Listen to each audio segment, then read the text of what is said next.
많은 관심 속에 열린 박근혜 전 대통령의 뇌물 혐의 첫 재판은 3시간 만에 끝났습니다.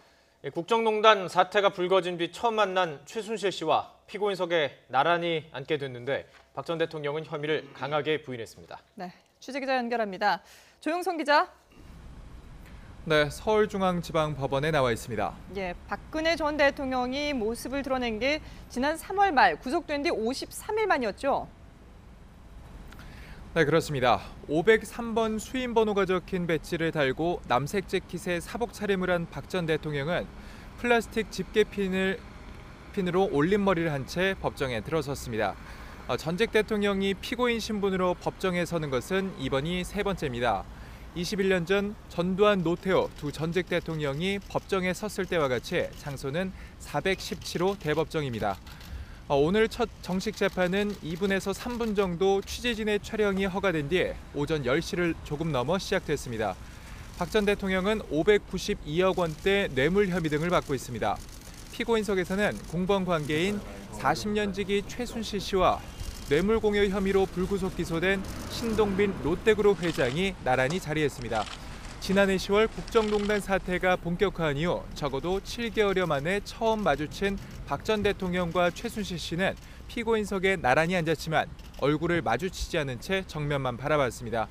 재판부가 박근혜 피고인이라고 부르며 직업을 묻자 박 전 대통령은 무직이라고 답했습니다.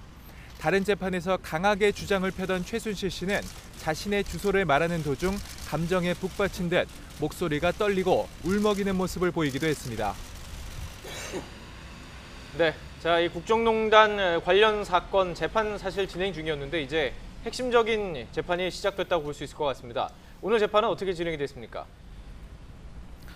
네, 검찰 측에서는 박 전 대통령을 직접 조사했던 한홍재 이원석 부장검사가 참석해 범죄 혐의를 정리해서 말했고 유영아, 이상철, 최명성 등 6명의 박 전 대통령 측 변호인단이 공소 사실에 대해 전면 부인하는 입장을 밝혔습니다. 박 전 대통령 측 유영아 변호사는 이번 사건은 증명이 아닌 추론과 상상에 의해 기소됐다고 주장하며 공소 사실을 강하게 반박했습니다. 또 박 전 대통령이 최순실 씨와 안종범 전 수석과 공모해 범행했다는 검찰의 주장 중 구체적으로 무엇을 했는지 공모관계를 제시하지 않았다고 강조했습니다. 최순실 씨는 자신이 직접 나서 박 전 대통령 측 입장을 거들었습니다. 삼성 합병 등을 뇌물로 본 것은 검찰의 무리한 몰고 가기라며 박 전 대통령이 뇌물 등으로 나라나 기업을 움직였다고 생각하지 않는다고 말했습니다. 그러면서 함께 재판에 넘겨진 박 전 대통령을 재판장에 나오게 해 자신이 큰 죄인인 것 같다며 울먹이기도 했습니다. 이에 검찰 측은 피고인들이 기초적 사실관계도 다 부인하고 있지만 다양한 일적, 물적 증거로 충분히 유죄 입증이 가능하다는 입장을 보였습니다. 양측의 입장을 들은 재판부는 박 전 대통령의 재판과 별도로 진행되고 있던 최순실 씨의 뇌물 혐의 재판을 병합하기로 결정하며 3시간에 걸친 첫 공판을 마무리 지었습니다. 재판부는 모레 박 전 대통령만 출석한 가운데 2차 공판을 열어 서류 증거 조사를 진행하기로 했습니다. 지금까지 서울중앙지방법원에서 YTN 조용성입니다.